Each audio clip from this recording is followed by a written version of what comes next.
Di ruang kuliah kali ini kita akan membahas terkait dengan perkembangan pada masa remaja. Assalamualaikum warahmatullahi wabarakatuh. Welcome to Ruang Kuliah Laosha. Bukan dosen Mandarin sih, tapi tetap Laosha. Kita akan membahas terkait dengan definisi masa remaja, ciri-ciri masa remaja, tugas perkembangan, dan kesimpulan hari ini. Nah, pertama kita mulai dari definisi. Apa sih itu masa remaja? Usia berapa yang bisa dikatakan sebagai remaja? Apakah mahasiswa sekalian di sini masih tergolong remaja? Bisa jadi. Oke. Kita bahas dulu. Istilah remaja berasal dari bahasa Latin adolescence yang berarti tumbuh atau menjadi dewasa. Masa ini merupakan periode transisi penting dari anak-anak menuju dewasa. Jadi ini merupakan masa peralihan dari setiap individu meninggalkan masa kanak-kanaknya menuju masa dewasanya. Jadi ini di tengah-tengah. Nah, ini ditandai dengan perubahan fisik, perubahan kognitif, bahkan perubahan dari sisi emosional. Kita lihat definisi masa remaja menurut Mapiare tahun 1982. Beliau mengkategorikan atau mengklasifikasikan usia remaja itu dapat dikatakan usia remaja bagi wanita pada usia 12 hingga 21 tahun, sementara pada pria itu usia 13 sampai 22 tahun. Jadi gimana ini? Mahasiswa sekalian, apa masih termasuk remaja? Usianya berapa? Oke, silahkan ditebak sendiri. Nah, usia remaja merupakan masa transisi dari anak-anak menuju dewasa. Perubahan utama di sisi fisik, pertumbuhan pesat, dan kemampuan reproduksi. Kalian semua saya rasa sudah pernah mengalami perubahan fisik dari kanak-kanak hingga dari kanak-kanak menuju dewasa itu di masa remaja biasanya ditandai kalau laki-laki itu perubahan suara, kemudian kalau perempuan itu biasanya menstruasi pertama kali itu dan perubahan bentuk-bentuk fisik itu terjadi di masa-masa remaja awal. Kemudian begitupun perubahan kognitif, berpikir secara abstrak dan logis mulai berkembang. Itulah kenapa di masa-masa remaja itu sudah bisa dikenalkan dengan aturan-aturan secara tertib karena mereka sudah bisa menelaah, menganalisis setiap informasi yang mereka peroleh. Begitupun dengan perubahan emosional, mereka mulai mandiri dan melepaskan diri dari orang tua. Hormon juga itu sangat mempengaruhi emosionalitas, di mana ketika sistem reproduksi sudah mulai muncul, itu membuat perubahan hormonal baik perempuan atau laki-laki sehingga ini akan sangat mempengaruhi emosional.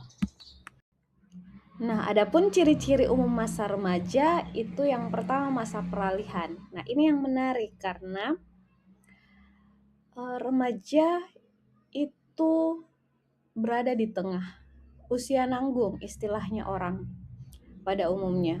Karena dia tidak bisa juga dikatakan sebagai anak-anak, namun tidak bisa juga atau belum juga bisa dikatakan sebagai orang dewasa.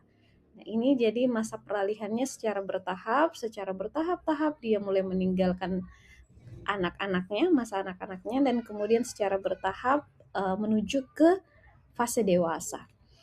Begitupun dengan perubahan emosi. Kadang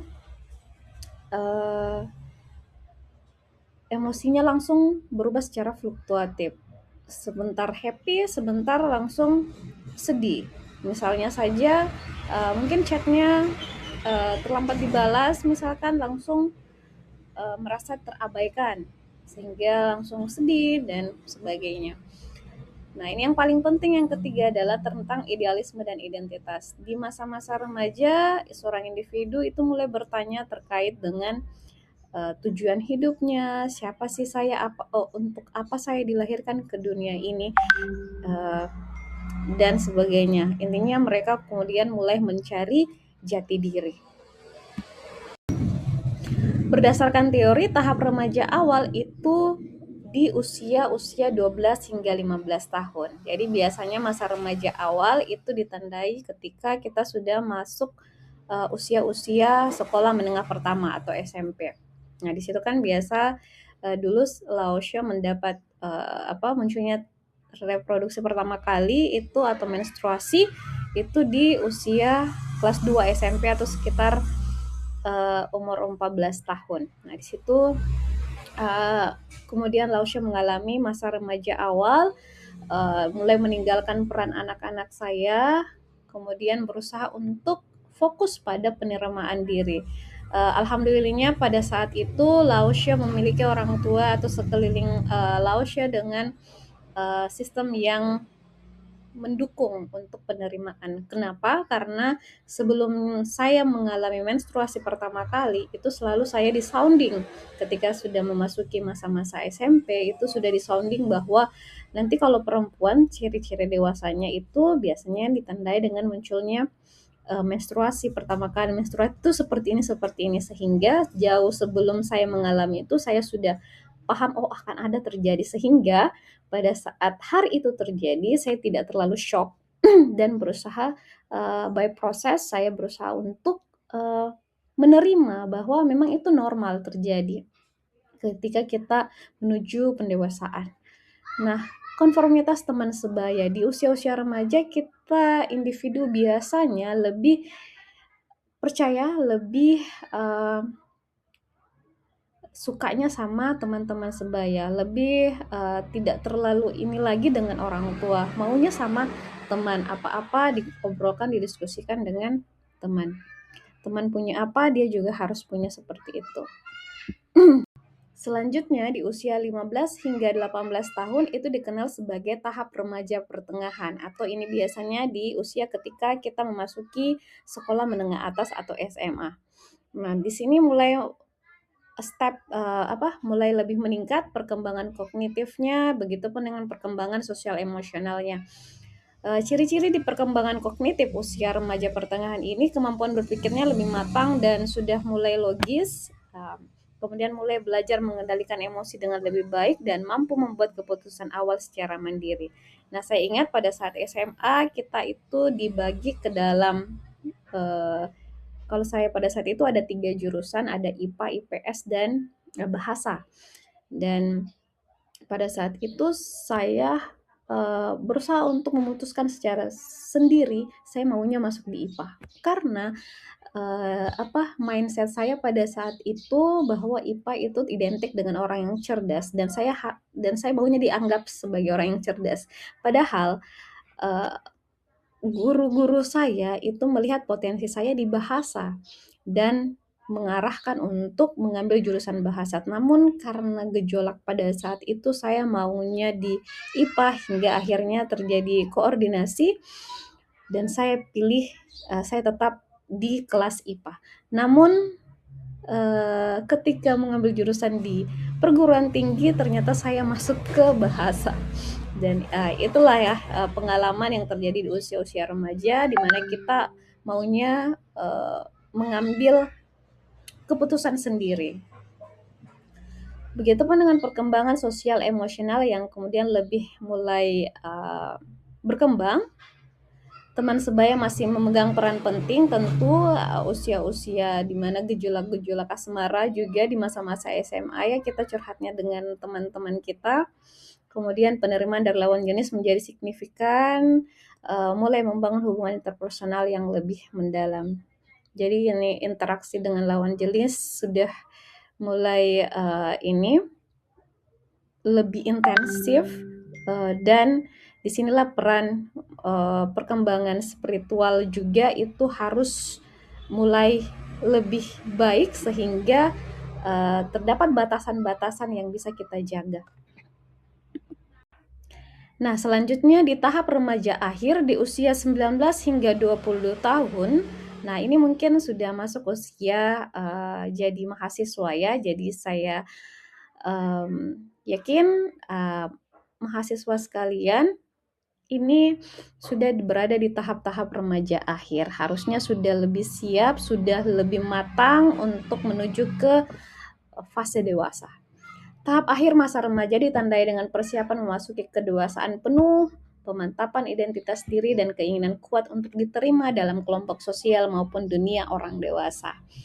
Jadi itu mungkin yang terjadi di antara kalian ya. Nah, persiapan menuju kedewasaan, menetapkan tujuan hidup, penerimaan sosial. Ini kan di kalangan mahasiswa banyak organisasi. Ketika kalian masuk ke sebuah organisasi, pasti kalian kuat perasaan untuk bisa diterima dalam organisasi tersebut. Kemudian di sini harusnya fase sekarang kalian sudah mantap, sudah memiliki tujuan hidup, sudah menemukan tujuan hidup. Tapi alangkah baiknya tujuan hidupnya ini bukan yang sekuler ya, bukan yang duniawi saja, tetapi coba renungkan lebih mendalam, apa sih tujuan kita hidup?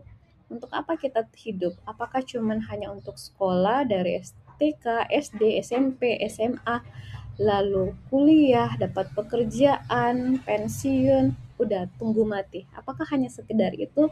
Coba kalian renungkan bersama. Nah, selain yang tadi ada juga ciri-ciri umum masa remaja lainnya, di mana masa remaja merupakan masa-masa penuh masalah karena di sini masa-masa kita berusaha untuk mencari jati diri, berusaha untuk mendapat penerimaan eksistensi di masyarakat sehingga terjadi gejolak-gejolak itu. Berbagai perubahan fisik, emosional juga dapat menimbulkan stres dan ketidakpastian dalam kehidupan sehari-hari. Kemudian masa ketakutan, masa remaja menimbulkan ketakutan karena berbagai tantangan baru yang harus dihadapi. Remaja merasa cemas menghadapi tuntutan sosial, akademik, dan ekspektasi dari lingkungan. Ketakutan akan kegagalan dan penolakan menjadi hal yang umum dialami. Ya, jadi saya ingat kemarin mahasiswa telah mengatakan, iya lah Syekh, kami pernah mengalami masa ketakutan pada saat mendaftar, kami kebingungan mau ambil jurusan apa, kemudian takutnya nanti gagal di luar ekspektasi dan sebagainya. Kemudian pencarian identitas. Masa remaja adalah periode kritis dalam pencarian dan pembentukan identitas diri. Remaja mulai mempertanyakan siapa dirinya, apa nilai-nilai yang dianutnya, dan kemana arah hidupnya. Proses ini melibatkan eksplorasi berbagai peran sosial dan keyakinan pribadi. Jadi di masa remaja ini bukan remaja sendiri yang kemudian berusaha untuk mengembangkan diri sendiri, tetapi harus didukung oleh sistem yang ada di sekitarnya, termasuk orang tua, kemudian lingkungan sosialnya atau institusinya ini sangat berperan aktif dalam mengarahkan identitas atau tujuan hidup seseorang. Nah, sekarang kita fokus pada tugas-tugas perkembangan remaja. Apa sih tugas-tugas yang harus dilakukan oleh seorang remaja pada masa-masa perkembangannya? Tugas perkembangan menurut Harlock tahun 1991 itu menjelaskan bahwa remaja memiliki tugas-tugas perkembangan yang harus dicapai. Fokus utamanya adalah meninggalkan perilaku kekanak-kanakan menuju kematangan atau kedewasaan. Jadi berusaha untuk melepas diri dari semua sifat-sifat kekanak-kanakan menuju sifat orang dewasa. Sebagaimana harusnya orang dewasa bersikap, berperilaku, itu yang kemudian dia harus kembangkan. Nah, sekarang kita klasifikasikan tugas perkembangan masa remaja. Tugas 1 sampai 3 ini adalah tugas-tugas di mana remaja itu melakukan penerimaan diri dan hubungan sosial. Tugas 1, menerima keadaan fisik diri sendiri. Remaja harus belajar menerima penampilan dan kondisi tubuhnya, termasuk perubahan fisik yang terjadi selama pubertas. Nah, ini yang sudah sempat dibahas juga tadi di awal-awal, bahwa di masa-masa remaja awal ini remaja harus berusaha untuk menerima perubahan-perubahan yang ada, terutama masa-masa pubertas. Perubahan fisik yang terjadi tentu ada, kemudian perubahan emosional dan sebagainya karena ada pengaruh hormon. Di sini semuanya yang berusaha untuk mereka terima di masa-masa tersebut. Dan di sini peran orang tua, peran teman, peran institusi, sekolah dan sebagainya ini penting bagi kemampuan mereka untuk menerima keadaan yang ada. Kemudian di tugas 2, menerima dan memahami peran seks usia dewasa. Remaja perlu memahami peran gender yang sesuai dengan norma masyarakat serta mengembangkan identitas seksual yang sehat dan bertanggung jawab. Nah, di sini masa-masa kritis di mana siswa atau remaja itu harus dipahamkan dengan seksualitas. Bukan berarti kita mengajarkan tentang pornografi, tetapi kita mengajarkan bagaimana interaksi antara atau batasan-batasan antara perempuan dan laki-laki untuk mencegah hal-hal yang tidak diinginkan. Kemudian ada tugas 3, membina hubungan baik dengan lawan jenis. Remaja belajar berinteraksi secara matang dan sehat dengan lawan jenis, membangun komunikasi yang baik, serta memahami batasan dalam hubungan interpersonal. Ini hampir sama ya, tugas 2 dan tugas 3. Intinya mereka memahami karena mereka sudah memasuki masa reproduksinya sudah aktif, sehingga harus memahami bahwa interaksi antara perempuan dan laki-laki itu ada batasan, laki-laki dan perempuan itu punya perbedaan. Untuk tugas 4 sampai 6 ini diklasifikasikan ke dalam kemandirian dan intelektual, di mana remaja sudah memasuki fase di mana mereka belajar untuk kemandirian emosional, kemandirian ekonomi, dan kemampuan intelektual.